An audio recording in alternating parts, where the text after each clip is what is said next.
Hello everyone, welcome to my channel. So you don't know how to upload a file on GitHub? No worries, I'm going to teach you this in under 2 minutes.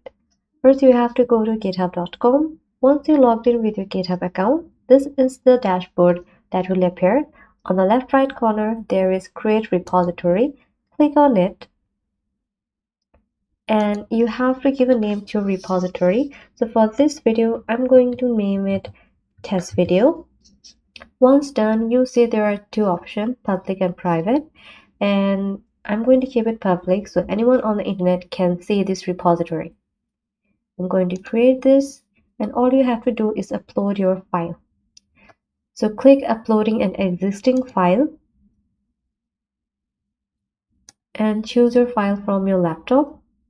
I'm going to use this folder and make sure I'm uploading all the file.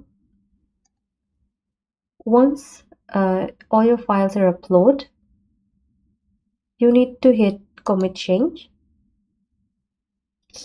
And this process may take time based on your file size. It may take a while. And here is your file has been successfully uploaded. And if you think this video was helpful, don't forget to subscribe.